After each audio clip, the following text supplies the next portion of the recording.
Hello, this is the first pick of the Houston Astros draft.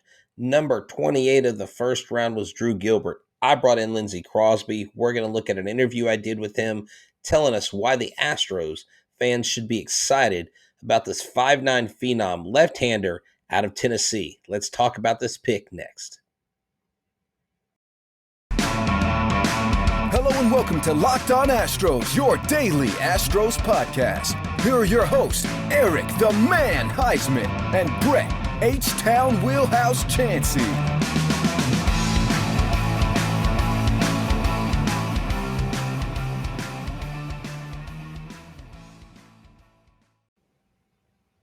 We are Locked On Houston Astros, and we are your daily Astros podcast. I'm Htown Wheelhouse. You can find me on Twitter and Instagram at Htown Wheelhouse. You can find me at Stros411. Twitter, Instagram, and Facebook, always positive, always Stros. You can find the show at Locked On Astros on Twitter, Instagram, and Facebook. Wherever you get your podcasts, download our podcast and make sure you make us your first listen. This special edition, this episode, talking about round one, number 28 pick for the Houston Astros, Drew Gilbert, is brought to you by Blue Nile. Blue Nile is for that special someone, and right now they've got 40% and 25% discounts right now on engagement and fine jewelry. So check it out at BlueNile.com. They are your jewelry experts to fit your price point. So I hope you love this episode. I have Lindsay Crosby come in from Locked On Prospects. He tells me his scouting report on this kid. Drew Gilbert is one of the names that had been rumored to be in talks or the Astros were interested in. They loved his stuff. They loved who he was on the field, who he was off the field, his leadership ability. So that's what I'm going to talk about in this special edition, this draft edition, the first pick, the first round pick in 3 seasons for the Houston Astros.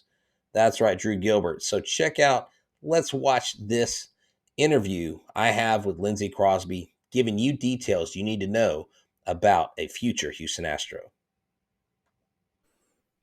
All right, the first round pick is in for the Houston Astros. Drew Gilbert out of Tennessee, a fiery outfielder, a kid that is a lightning rod, they say, but his coach gave high praise.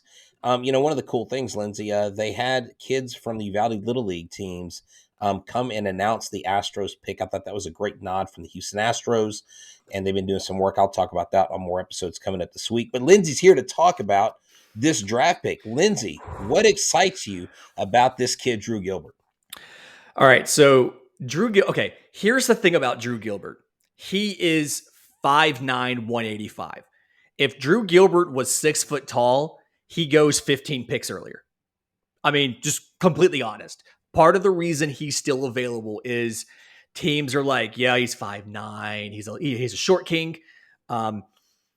Everybody hit home runs in Tennessee, so, in Knoxville this year, so he's not that special. He had the aluminum bat.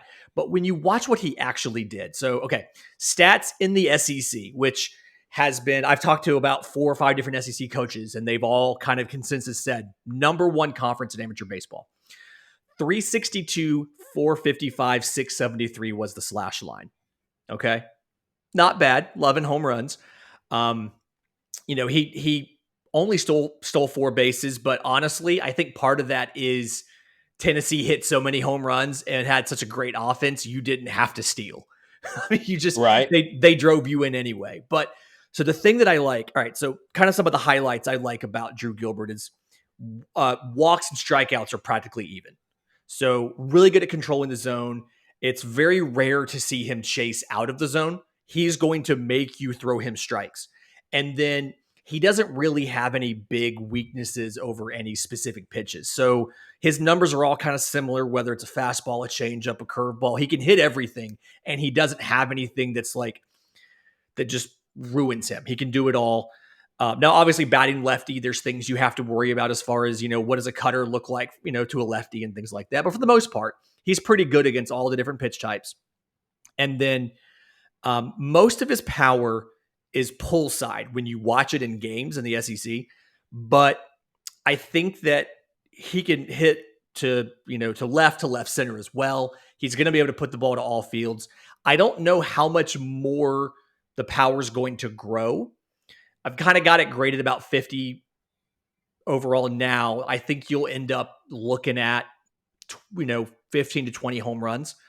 but he's also going to be a guy like a for sure he's going to stick in center fielder. He's got a plus arm. He's got plus speed, good defender. And so if you tell me, yeah, I can give you a center fielder that can hit 15 home runs and also could, bat 270, you're taking that, especially a guy that gets on base as much as he does.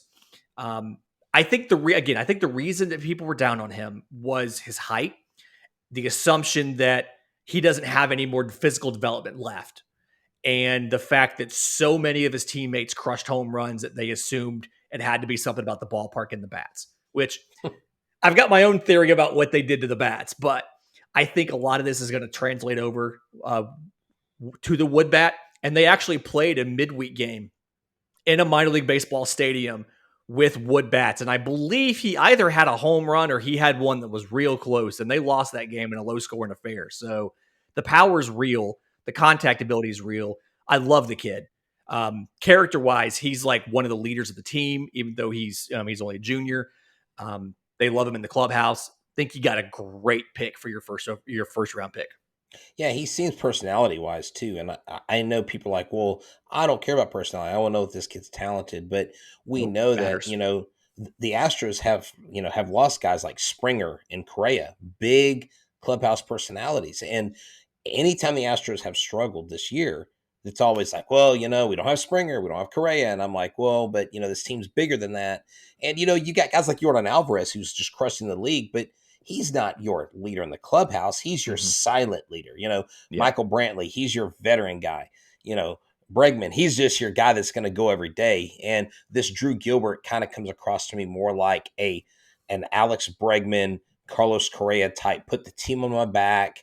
I'm going to defend my team type of player. I'm going to lead by example. I'm going to be fiery, stand up for my teammates. Tennessee had a couple different situations this year where there would be things would get a little chirpy, and Gilbert was one of the first ones that wasn't instigating things, but would step up to defend a teammate, a pitcher, or whoever was getting chirped at. So definitely a leader. And for people who don't think that chemistry matters, there's something just about every team. If you go through and you look at the rosters of every team, they have a guy that rarely plays, and he's there for a reason. When the Cubs won the World Series, David Ross rarely played, but he was the chemistry piece for the clubhouse. The Atlanta Braves, I'm sorry, but Jock Peterson was the chemistry guy that propelled them to the next level, and they've all talked about that. After I didn't even think about it before I said it. I'm sorry, Okay. Bringing up old stuff, but the chemistry piece is important, and you need guys to be leaders, and he's one of those lead by example. And the big thing is he's one of those high energy guys. He's always up and moving. He's always active, and that's infectious. That kind of personality, that kind of drive and energy is infectious to the rest of the clubhouse, and it's the kind of thing that you need to get through, an August in Texas when it's 105 degrees and you don't want to go out and play yet another game, your seventh game in 7 nights. And so going to be great for the clubhouse. No, yeah, definitely. And one of the things I can see, especially with this size, and we'll kind of wrap it up on this, is you got like Pedro Leon, Yanier Diaz, all these guys or Luke Berryhill with the hooks. What are they doing? They're not just playing one position. They're playing multiple positions. And the Astros do a very good job finding places where they can find value in a player outside of their traditional position. At that size 5'9", that's not a bad guy to go, hey, we need you to work your glove at second base. We need you to work your glove at third base. We need to put you in a corner outfield spot. And that size may actually be an advantage if the Astros are willing to move him around in the field as he develops. And the thing is, he'll do it too. Like, he's that type of guy where he will absolutely do it. He'll say, yeah, I'll do. You need me to catch? I'll go strap on. It's fine. He'll be your emergency catcher if you ask him to. And that's just kind of the thing that you're going to get from him. So I love the pick. I love going out and getting him. And I think the end of the day, plus arm, plus defender, going to be an impact bat. At that point, I don't think you were going to be able to get much better than what you got. I mean, he was one of the best players on the board. I'm glad you guys went and got him. I do want to also real quick say, I have been on the Yonder Diaz bandwagon. A couple weeks ago, we were picking our new favorite prospect of the pod, and he made the final 3 cut. I enjoyed getting to watch him a little bit over the weekend. That was fun, and he should do it again next year. But think about the options you have now in the system it's at catcher. Exactly. No, and it's funny. One of my friends did a mock draft, and actually Susak had actually fallen to the 28th pick, and he's like, "I took him because that kid is a player." And he was. I actually texted him after they drafted Drew, and he was like, "Oh, I'm so excited! I love this kid. This kid has got good stuff." And that's what Eric and I covered on our draft show before was the teams at 28 don't have a guy. They're like, who's the best available? Like, because 1, 2, 3, 4, 5, you have your guy, right? Shocked with the Kumar Rocker pick at 3. That's a whole nother podcast. I was like, wow. But 28, you got one of those guys. He was one of the guys that the Astros had been looking at. And so they got their guy. I appreciate you coming on. And I would encourage anybody that listens to our show to listen to Lindsay Crosby on Locked On Prospects, or it's Locked On Farm on Twitter. He does a great job. He did a crossover with me about Jeremy Pena. We're going to revisit that subject soon. We were right. Thank you. We need to talk about Mr. Hunter Brown. And Lindsay, I'll tell you, I talked to him this last week, and it was really cool. I said, "Hey, Hunter, I'm really glad.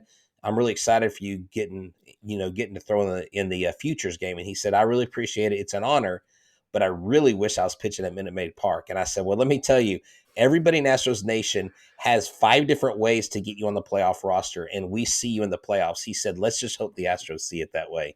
So Hunter Brown knows that we're in his corner. So we need to definitely do a show focusing on him because there's a lot of people clamoring for this kid. It's going to happen. I am very, very confident in it. Well, hey man, thanks. Let people know where they can find you, and then we'll sign off, and then we'll get to the rest of the show and talk about the other picks of the Astros first 2 rounds. I'm on Twitter at Crosby Baseball. My show, Locked on MLB Prospects, is available wherever you get your podcasts and on YouTube. If you want more about the draft, Kumar Rocker, and everything, we did a 1-hour live show towards the end of the first round on Sunday night. That's up and available now. Me and Jeff Ellis from Locked on Guardians. And then obviously I'll be putting out draft content all week on Locked on MLB Prospects. All right. Thank you, Lindsay. You have a good one, sir, and good evening. Thanks. You. Hey, guys, this is Htown Wheelhouse, and this pick has been brought to you by Blue Nile. Blue Nile is the place you want to go to get that special someone in your life, the ring or the fine jewelry that they like. The one of a kind, the gift that she's been wanting. Not the engagement ring that you get out of a gumball machine, but like the special ring, the one that's got the clarity and the setting and the shape and the size that you want, but at your price point. That's right. So go to BlueNile.com. They've been doing this since 1999. They've been doing this for a while, and they're better than your retail in-store dealer. They are the largest online retailer of certified diamonds and fine jewelry. They offer a superior experience for purchasing engagement rings, wedding rings, and fine jewelry, and they provide expert guidance, in-depth educational materials, unique online tools that place consumers in control of jewelry shopping. It's not something you have to go into as a novice. You feel like an expert when you leave. It's a diamond price guarantee. They have contact Blue Nile to compare a competitor's diamond against one of theirs, and in most cases, they can meet or beat the price. If it's not perfect and you get it, no problem, 100% guaranteed satisfaction. Shop stress-free with guaranteed free shipping. Returns. Need your special purchase fast? In most cases, Blue Nile can deliver overnight. Every order is insured and arrives in discreet packaging, so it won't give away what's inside. So when you go to BlueNile.com and order the anniversary band, there's an anniversary sale. Save up to 40% on classic fine jewelry pieces and 25% on engagement ring settings. Plus, every order is insured, ships free, and arrives in discreet packaging that won't give away what's inside. Shop stress-free and find your forever piece at BlueNile.com today.